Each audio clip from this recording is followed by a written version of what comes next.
أعوذ بالله من الشيطان الرجيم بسم الله الرحمن الرحيم Assalamu alaikum wa rahmatullahi wa barakatuh. My name is Waheeda Amien. I'm an associate professor in the Department of Public Law at the University of Cape Town. My research specializations include religion and gender. I would like to thank the Al-Ikhlas Academia Library and Resource Center for inviting me to talk about a case that was decided recently in the Gauteng High Court in Pretoria. Since we're operating under lockdown conditions, I'm delivering this presentation via an online Zoom platform from my home. So please do forgive any lighting, video, and sound issues that may arise. Notwithstanding those possible shortcomings, I do hope that my message is conveyed clearly enough and that it reaches you all in good health. The case that I'm going to talk about was decided in the Gauteng High Court, Pretoria, on 30 April 2020. This was the case of Mohammed bin Hassim Mohammed, Anas Mohammed Chotia, and As-Sadiqin Islamic Center, who were the applicants in the matter, versus the President of the Republic of South Africa, the Minister of Cooperative Governance and Traditional Affairs, and the Minister of Health, and they were the respondents in the matter. There were also two amici curiae who were granted leave to enter the matter. They were UCSA, the United Ulama Council of South Africa, and the Women's Cultural Group. An amicus curiae is a friend of the court. It assists the court by providing information that has not been raised by either the applicants or the respondents. In the Mohammed Chotia and As-Sadiqin case, the applicants challenged the constitutionality of the lockdown regulations, particularly Regulation 11B. This regulation was issued by the South African government under the Disaster Management Act number 57 of 2002. The regulation requires that every person must be confined to their place of residence unless they've been issued a permit that allows them to be outside of their homes, such as those people who are deemed to deliver essential services. Regulation 11B also prohibits gatherings, except for funerals, where up to 50 people are allowed to attend. The lockdown regulations were issued to curb the spread of COVID-19, essentially to flatten the curve. As we know, COVID-19 is a virus that spreads rapidly and exponentially. It has thus far claimed the lives of hundreds of thousands of people across the world. In South Africa, it has to date claimed the lives of hundreds. The applicants argued that Regulation 11B prevents them from traveling from their places of residence to mosques and prevents them from praying in congregation at mosques. Now, this is indeed true. That is what the regulation does. But they contend that for Muslims, prayer in congregation and at a mosque is farad. In other words, they claim that the Muslim prayer is obligatory or compulsory under Islam to perform in congregation and at a mosque. This includes the 5 daily prayers, the Friday Jummah prayers, the Taraweeh prayers performed after Isha during Ramadan, and the prayers that are performed on big nights, such as Laylatul Qadr. The applicants base their view that congregational prayers in the mosque are obligatory on a fatwa that was issued by Mufti A.K. Hussain, among others. A fatwa is a legal opinion that is usually issued by an Islamic law expert. Notably, the applicants concede that their view is not held by the majority of Muslim scholars throughout South Africa. In fact, UCSA, which is an umbrella body that represents the majority of Sunni ulama bodies in South Africa, informed the court that Muslims are not prohibited from praying at home. So clearly, the view held by the applicants that Islam requires Muslims to pray in congregation at a mosque is a minority view within the Muslim community in South Africa. In fact, Not only the majority of Muslim scholars in South Africa, but also many Muslim scholars across the world have been discouraging Muslims from praying in congregation at mosques since the outbreak of the COVID-19 pandemic. The second amicus curiae, namely the Women's Cultural Group, raised another dimension to congregational prayer in mosques.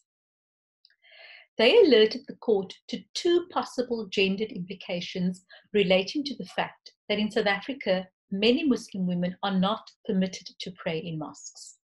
There are indeed some mosques that allow Muslim women to pray there, but the women are usually not permitted to pray in the main area, which is assigned to men, and they're usually relegated to smaller and, in some instances, very cramped spaces in the mosque, away from where the men are allowed to pray. The first argument that the Women's Cultural Group raised was that if Muslims are permitted to pray in congregation at mosques, then those men who acquire the virus at mosques could bring the virus back to their homes and transmit the virus to the women and children there, thereby placing their health and safety at unnecessary risk. And in this way, the Women's Cultural Group contended that their rights to life and dignity, those of the women and children at home, would be infringed. Secondly, the Women's Cultural Group argued that not permitting women to pray in mosques infringes their rights to dignity and equality. And while they support adherence to the lockdown regulations, they asked the court that if it granted the order permitting Muslims to pray in congregation and at mosque during the lockdown period, then the court should also order that provision should be made for women to pray in congregation at the mosque. Now, from what I've said thus far, it should be clear that the lockdown regulations impede the ability of mainly Muslim men in South Africa to perform congregational prayer in mosque. Of course, it does also impede the ability of members of other faith communities to pray in congregation at their places of worship. But for the purpose of this talk, I'm focusing on congregational prayer in mosques. And as Uksa pointed out in their amicus brief, and also as I mentioned earlier, the lockdown regulations do not prevent Muslim men from praying at home or from engaging in congregational prayer with their families in their homes. In fact, long before COVID-19 and long before the lockdown regulations were introduced, many Muslim women in South Africa were and still are expected to pray in their homes. The pain that the applicants refer to in their court papers as a result of not being able to pray in congregation in a mosque has been felt by Muslim women in this country for many, many years. Apart from the impact that the lockdown regulations are having on the performance of the 5 daily prayers and the weekly Jummah prayer in congregation at the mosque, the regulations also impact on how Muslims usually operate during Ramadan. As we know, Ramadan is a month of great religious, spiritual, and social significance for Muslims. It was the month during which the Holy Quran was revealed. It is the month during which Muslims are obliged, to the extent that we are able, to observe one of the 5 pillars of Islam, namely fasting. It is also a time in which Muslims are meant to consciously generate empathy for those who are less fortunate.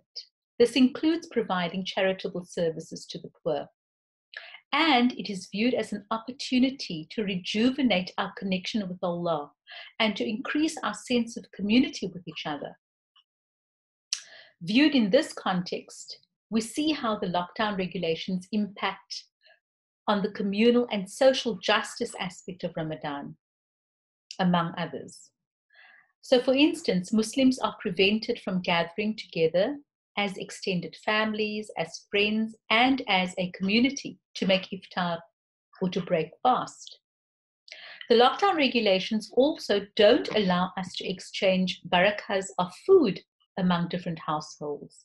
And the regulations require that we obtain permits and take the necessary health and sanitary precautions if we wish to distribute food parcels among the poor. In the context of congregational prayer in a mosque, the lockdown regulations mean that during Ramadan, mainly Muslim men are prohibited from performing the evening Tarawih prayers in congregation at a mosque and on big nights such as Laylatul Qadr. But again, there's nothing preventing them from performing those prayers in their homes. The applicants also claimed that mosques are a place of refuge and a center for advice for many people, including women and children, and that mosques are used to feed the poor and those who fast during Ramadan. Now, mosques may function as a place of advice, and they may provide food for those who need it. But it's interesting that the applicants describe mosques also as a place of refuge, particularly for women. I'm not sure what evidence they provided to support this claim, but to my knowledge, as someone who has worked in the gender-based violence sector and in the women's movement in South Africa, mosques in this country don't usually provide that kind of service. And yeah, I'm talking about being a place of refuge for women. It's possible that there may be some mosques that perform that function, but as far as I'm aware, the great number of mosques in South Africa don't. How would they perform this function when many women in South Africa are not even allowed to pray in mosques? And why would they perform this function when there have been numerous reports from women over the years, women who find themselves in abusive marriages and who seek assistance from the ulama and apply for fasaks to exit those abusive marriages, to exit those unwanted marriages, but were then told to sabr, to have patience, to go back to their husbands and to rather try and work on their marriages and reconcile with their husbands. Coming back to the main aspect of the applicant's claim that Regulation 11B prevents congregational prayer in a mosque, they argue that by doing so, Regulation 11B violates a number of rights and freedoms, including the right to freedom of movement, freedom of religion, freedom of association, and their rights to life and dignity. On that basis, the applicants asked the court to declare Regulation 11B unconstitutional and invalid, and to grant an order that enables Muslims and all other members of faith communities throughout South Africa to pray in congregation at their places of worship, including at mosques for Muslims, at churches for Christians, at synagogues for Jews, and in temples for Hindus, etc. The applicants argued that if the court granted the order, mosques could take certain precautions to limit the transmission of the virus. For instance, they suggested that the number of congregants could be limited to 20 at a time, that social distancing could be practiced within the mosques, that congregants could be required to wear masks and gloves, carry their own musallas or prayer mats into the mosques, and be required to have their temperature taken before entering the mosque. The applicants also suggested that security and medical personnel could be appointed to ensure that the necessary health and safety precautions were observed. And they argued that magistrates could be required to issue permits that regulate the conditions under which congregants could pray in mosques. In responding to the applicants' claims, the state acknowledged that Regulation 11B does indeed infringe the rights and freedoms identified by the applicants, but the state argued that the infringement does not violate the Constitution because it is a permissible limitation in terms of Section 36 of the South African Constitution. Now, under Section 36 of the Constitution, a limitation of rights or freedoms is permitted if the infringement, and in this case, that would be what the applicants allege is Regulation 11B. If the infringement caused by Regulation 11B on the rights or freedoms identified by the applicants is deemed to be reasonable and justifiable in an open and democratic society based on human dignity, equality, and freedom. In deciding whether an infringement constitutes a reasonable and justifiable limitation of rights, in other words, whether or not the infringement on rights and freedoms caused by Regulation 11B in this case, right? In deciding whether that infringement is reasonable and justifiable, a court must consider numerous factors, including the nature of the rights infringed, the importance of the purpose of the limitation, in other words, the importance of the purpose of Regulation 11B, the nature and extent of the limitation, the relation between the limitation and its purpose, and whether or not there are less restrictive means to achieve the purpose. In other words, a Section 36 inquiry involves a balancing or a proportionality analysis where conflicting rights and freedoms and conflicting considerations are weighed up against each other. The state's argument rested on the contention that in weighing up the temporary restrictions that are imposed by the lockdown regulations on the rights to freedom of religion, freedom of movement, freedom of association, the rights to life and dignity, if you weigh that against the threat that COVID-19 poses to the rights to life, dignity, access to healthcare, and a healthy environment, the state argues that the regulations then constitute a reasonable and justifiable limitation of those rights and freedoms. Interestingly, UCSA raised similar considerations under Islamic law. UCSA informed the court that if certain freedoms threaten the sanctity of human life, human dignity, or the health of the broader community, then they may be justifiably limited in the interests of the common good. So UCSA suggests that adherence with Regulation 11B is in fact consistent with those objectives of Islamic law. In other words, UCSA is saying that adherence with Regulation 11B is consistent with Islamic law. Now, in considering the application, the court was at pains to point out that the case was not about interpreting religious doctrine.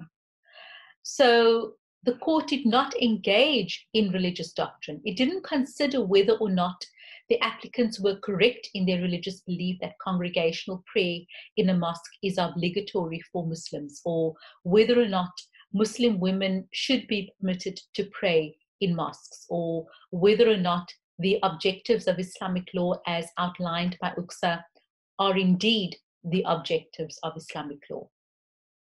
The court was only concerned with whether or not Regulation 11B poses a reasonable and justifiable limitation on the constitutional rights to freedom of religion, freedom of movement, freedom of association, and the rights to life and dignity. In doing so, the court considered a number of factors, including the manner in which the virus spreads, the levels of poverty that characterize our country, and the risk of the virus spreading exponentially under those circumstances. The court also noted that the virus tends to spike in instances where infected people congregate, for example, where they congregate in prayer. And in this regard, the court cited several examples, such as the attendance of thousands of worshippers at the Nizamuddin Mosque in Delhi, India, the hundreds of thousands of worshippers who attended church in South Korea, and more recently, the Jerusalem prayer breakfast gathering in Bloemfontein during March 2020, right here in South Africa. And the court pointed out that in all of these examples, there was a direct correlation with an exponential spread and increase of the spreading of the virus. The court also took into account the fact that utilizing medical and security personnel to manage the conditions at mosques means removing much needed personnel and resources from the front line of the pandemic in order to manage congregants at places of worship. And the court pointed out that everyone is expected to make sacrifices right now amidst the global pandemic, and religious communities are no exception. In fact, the court observed that the Zion Christian Church gathering in Moria, which is one of the biggest religious gatherings that happens each year in South Africa, couldn't take place this year. Pesach couldn't be celebrated by Jews in synagogues. Easter couldn't be celebrated in churches across the country. Catholics have to forego Holy Communion and Mass, etc. In balancing the conflicting rights and considerations, the court, in balancing these conflicting rights and considerations, the court decided that the restrictions imposed by the regulations were far outweighed by the broader objectives that were sought to be achieved by the regulations. In other words, the court found that the regulations do indeed constitute a reasonable and justifiable limitation on rights and freedoms. And the court held that Regulation 11B is not unconstitutional and therefore remains valid. Now, it's interesting to note that recently the German Constitutional Court was faced with a similar claim for the reopening of mosques. But that court came to a very different conclusion to the decision of the High Court in South Africa. In the German case, a mosque in the northern state of Lower Saxony asked the German Constitutional Court to grant a temporary injunction to amend their coronavirus ordinance. Like Regulation 11B, the German ordinance prohibited meetings in religious communities, including mosques. The applicants in the German matter asked that they be allowed to perform the Jum'ah prayer in congregation at the mosque during the month of Ramadan. Like the applicants in the South African case, the mosque in Germany undertook to limit the number of congregants inside the mosque and to ensure that health and sanitizing conditions were maintained, including the provision of soap and disinfectants and the expectation that congregants should wear masks. The applicants also undertook to perform multiple Jum'ah prayers consecutively throughout the day, in other words, on the Friday, to prevent queues from forming outside the mosque. And they also undertook to provide floor markings to facilitate physical distancing during prayer. After weighing all the considerations, the German Constitutional Court decided to grant the temporary injunction, and it did so on the 29th of April 2020. I mentioned the German case because the South African Constitution allows our judiciary to consider foreign case law when dealing with a matter that involves constitutional considerations. But in having regard to the German case, we must keep in mind that there are important factors that distinguish the German case from the South African case. Firstly, in the German case, a temporary injunction was considered which did not require a full constitutional analysis. In contrast, in the South African case, the applicant sought a permanent order, and the High Court undertook a full constitutional analysis of the applicant's claims. It is therefore possible that if the German Constitutional Court were to be asked to make the injunction permanent, that it may in fact come to a different conclusion. Secondly, the applicants in the German case asked for the injunction to apply for a very limited period of time only, during the month of Ramadan and only for the Friday Jum'ah prayers. Whereas the applicants in the South African case asked for an order to allow Muslims to perform all the prayers throughout the course of the year. It wasn't just limited to Ramadan, in congregation at the mosque. Thirdly, the German context is different from the South African context, especially in relation to socio-economic realities. Germany does not have the levels of poverty that South Africa faces, which exponentially increases the risk of transmission of the virus. And Germany has far more economic resources at their disposal, which means they are probably in a better position to spare medical and security personnel and to allow those resources to be redirected to religious sites. If the High Court in South Africa had found in favor of the applicants, then the order would have had to be implemented in respect of all religious communities, not only because the applicants had asked for that in their papers, in their application, but Section 15.2 of the Constitution requires that where the state supports religious activity, it must do so in an equitable manner. This means that what the state does for one religious community, it must do for all religious communities. Now, this means in the context of this mosque case, if congregational prayer in a mosque is permitted for the Muslim community, then it must be permitted for all other religious communities, including those who wish to worship in churches, in synagogues, in temples, etc. That means everyone who wishes to pray in congregation at places of worship would have to be allowed to do so, and that practically includes most people in this country. Apart from the obvious increase in risk of transmission of the virus, which defeats the objectives of the lockdown to curb the spread of the virus, it also means if the applicant's order, or rather claim, had been granted, that medical and security personnel would have to be provided at every place of worship throughout the country. And these are resources that we can ill afford to lose at the front line of the pandemic in this country. So in conclusion, I do believe that the Gauteng High Court in the matter of Mohammed Chotia and As-Sadiqeen Islamic Center was correct to find that Regulation 11B is constitutionally valid. Now, it's worthy to point out that the applicants have applied for leave to appeal the judgment in the South African Constitutional Court.